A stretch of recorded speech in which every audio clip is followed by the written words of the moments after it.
चलिए शुरू करते हैं हमारा फाइनेंशियल फार्मूलाज को सीखना। देखिए फाइनेंशियल फार्मूला में आपको फाइनेंस से रिलेटेड जो फार्मूलाज होते हैं, जैसे हम कहीं इंटरेस्ट वगैरह कैलकुलेट होते हैं जो, उसके बारे में सीखने वाले हैं।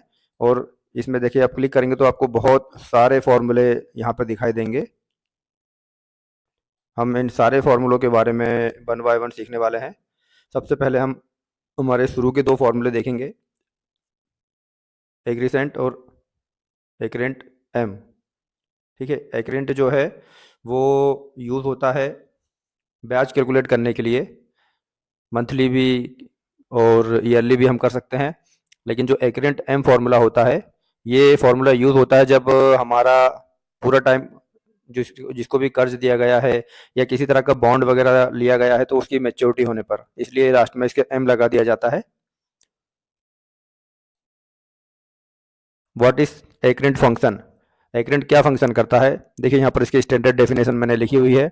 एक्रेंट function is an Excel financial function. This function will calculate the accrued interest for a security that pay interest on periodic basis.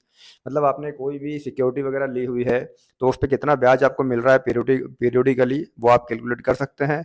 वो आप मंथ के हिसाब से भी कर सकते हैं, दिन के हिसाब से भी कर सकते हैं और साल के हिसाब से भी कर सकते हैं।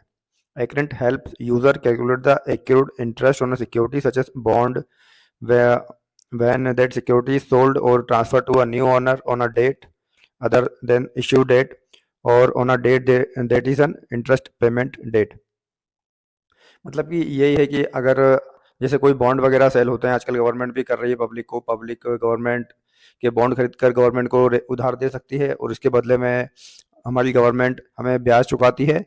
तो वो बॉन्ड अगर आप किसी दूसरे व्यक्ति को सेल करते हैं तो वो भी कर सकते हैं।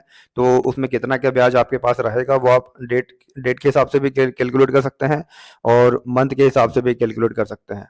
तो यहाँ पर यही बताया हुआ है और यही समझने वाली चीज़ है कि जब आपको अपने दिए हुए कर्ज पर एक्यूरेट ब्याज कैलकुलेट करना होता है तब हम इस फॉर्मूले का यूज़ करते हैं। अगर हमें किसी थोड़े बहुत पीरियड के लिए ब्याज कैलकुलेट करना है मंथली बेसिस पर या डे बेसिस पर, तब हम एक्रेंट फार्मूले का यूज़ करेंगे। और अगर हमें पूरे साल भर का या जब भी हमारी पॉलिसी मेच्योर होती है पूरा ब्याज कैलकुलेट करना रहता है तब हम एम का यूज़ करते हैं। यहाँ पे एम ओ लग जाता है, एक्रेंट एम फंक्शन बन जाता है। चलिए हम इसके फॉर्मूले को देखते हैं। देखिए एक्रेंट के फॉर्मूले में काफ़ी सारे आर्ग्यूमेंट आपको मिलते हैं। इन आर्ग्यूमेंट को आपको सीखना बहुत ज़रूरी है। बिना इनको सीखे आप इस फॉर्मूले को अच्छी तरह से नहीं चला पाएंगे और बार बार आपको एरर आती रहेंगी। देखिए सबसे पहले एक्रेंट के फॉर्मूले में जो आर्ग्यूमेंट होता है वो होता है इश्यू का। इश्यू एक सिक्योरिटी डेट होती है, जिस डेट को आपको पॉलिसी जारी की गई है या जिस डेट पर आपने बॉन्ड लिया है या किसी भी को भी कर्ज दिया है वो डेट आपकी इशू करने की डेट होगी। इसके बाद में फर्स्ट इंटरेस्ट, ये फर्स्ट इंटरेस्ट जो होगा this is the first interest date of security. जिस दिन आपने कर्ज, दिस सिक्योरिटी सेटलमेंट डेट, ये एक अपनी कर्ज को चुकाने वाली डेट होती है कि जिस दिन हमारा कर्ज वापस हमें मिल जाएगा, सेटलमेंट हो जाएगा, वो डेट को हम यहाँ पर सेटलमेंट बोलते हैं। Rate, the securities annual coupon rate, जो सालाना ब्याज लगता है हमारी सिक्योरिटी पर, ये वो रेट होता है। दोस्तों रेट और फर्स्ट इंटरेस्ट जो है यहाँ पर, इसमें आपको कंफ्यूज नहीं होना है। यहाँ पर ये फर्स्ट इंटरेस्ट का रेट नहीं है, ये वो डेट है जब से आपका इंटरेस्ट चालू होगा। और रेट आपका वो ब्याज है जो आपको आपकी सिक्योरिटी पे या आपके कर्ज पे आपको मिलने वाला है, आपके बॉन्ड पर जिस पर भी आप देते हैं वो मिलने वाला जो होता है उसे हम कहते हैं रेट। इसके बाद अगला ऑप्शन होता है पार का। पार दोस्तों हमारा जो टोटल अमाउंट हमने कर्ज दिया है या जितने अमाउंट की सिक्योरिटी या बॉन्ड लिया हुआ है उसे हम पार कहते हैं। इसके बाद में frequency, this is the number of coupon payment per year. हर साल या अपने जितने भी पीरियड में आप कितने बार में अपना पैसा लेना चाहते हैं, इसकी फ्रीक्वेंसी को ही यहाँ पर फ्रीक्वेंसी कहते हैं। The function will take annual payment, देखिए यहाँ पे बताया भी है। और फ्रीक्वेंसी कुछ इस तरह से होती है, एनुअल के लिए 1, सेमी एनुअल के लिए 2 और क्वार्टरली के लिए 4।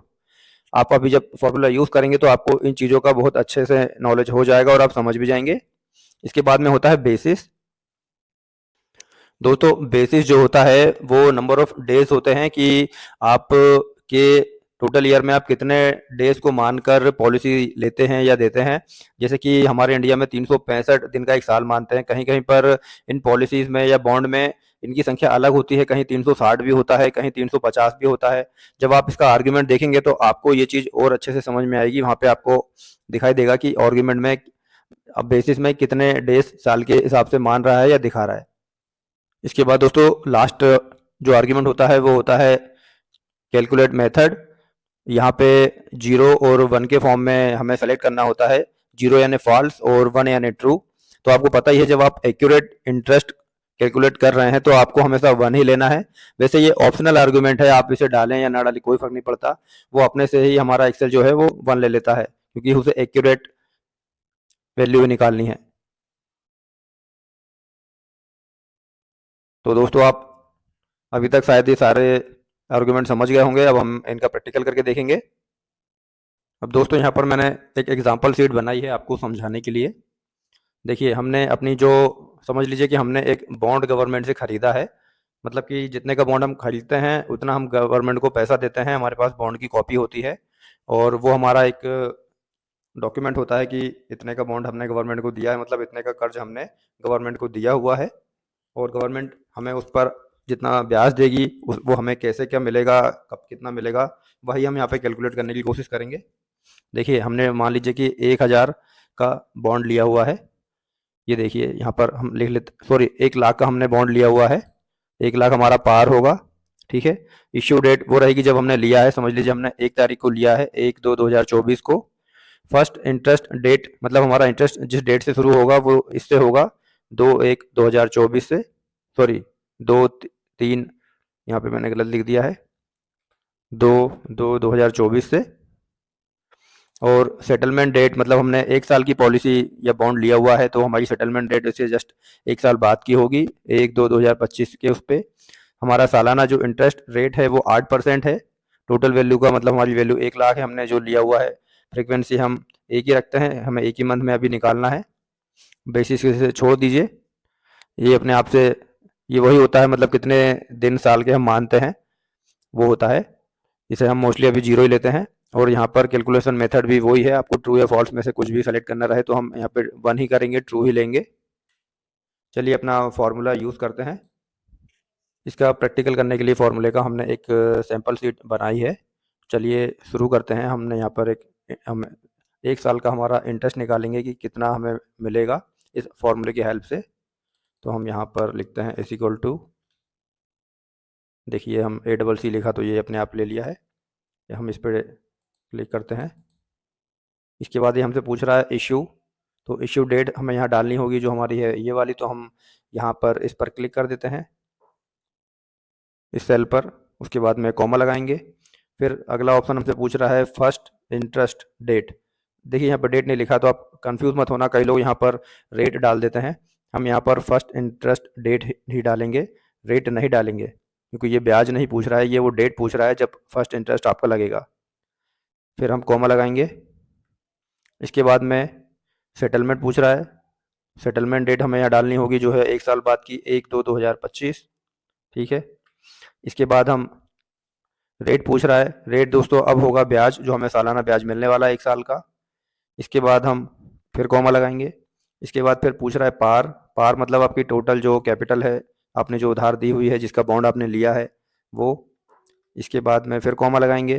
फिर ये हमसे पूछ रहा है कि फ्रीक्वेंसी आपको कितनी रखनी है, एनुअल, सेमी एनुअल, क्वार्टरली, आपको जो रखना है। आप देख सकते हैं मुझे पूरे साल का ब्याज निकालना है इसलिए मैं एनुअली कर रहा हूँ, आपको क्वार्टरली या सेमी एनुअल निकालना हो तो आप उसको भी लगा सकते हैं।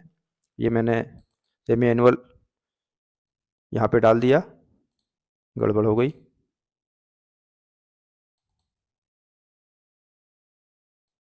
देखिए इसको मिटा के हम फिर से यहाँ पर इसको ले लेते हैं, फ्रीक्वेंसी बात वही है।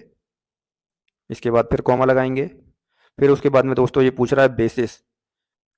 बेसिस दोस्तों वही होता है जो मैंने आपको बताया था कि साल के कितने दिन मानते हैं इन चीज़ों के लिए, ब्याज के लिए। कहीं कहीं पर 360 भी मानते हैं, कहीं कहीं पर 365 भी मानते हैं। हम फिलहाल 1 मान लेते हैं।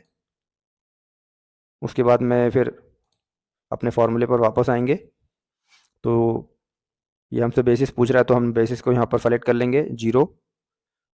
हमने 1 लिया था, हम चाहें तो 1 भी ले सकते हैं। देखिए हमने 1 सेलेक्ट कर लिया है।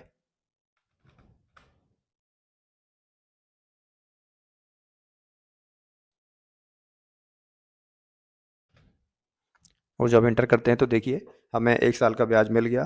दोस्तों मैंने ये 1 लाख पार इसीलिए रखा था ताकि मैं आपको बता सकूं कि 8% या जितना भी परसेंट आप बोलोगे तो 1 साल का 8% 8,000 ही होता है। दोस्तों इसी तरह हमारा दूसरा फॉर्मूला होता है एग्रेंट एम का। इसमें सिर्फ एम लग जाता है और मैच्योरिटी पर हमें कितना अमाउंट मिलता है वो हमें पता चलता है। चलिए हम देख लेते हैं। हम यहाँ पर अपने सब कुछ ऐसे ही रहने देंगे, सिर्फ रेट भी हम उतना ही रहने देते हैं। सिर्फ हम मैच्योरिटी हमारी रख लेते हैं कि मैच्योरिटी हम 7 साल आगे कर देते हैं कि हमें 7 साल बाद हमारी पॉलिसी या बॉन्ड मैच्योर होगा तब हमें कितना पैसा मिलेगा, कितना ब्याज मिलेगा। ये सब देखने के लिए हम यहाँ पर डेट को 7 साल आगे बढ़ा देते हैं, 2024 से 2031 कर देते हैं।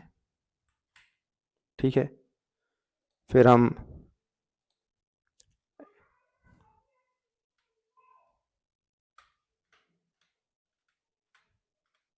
एग्रेंट एम कैलकुलेशन करेंगे।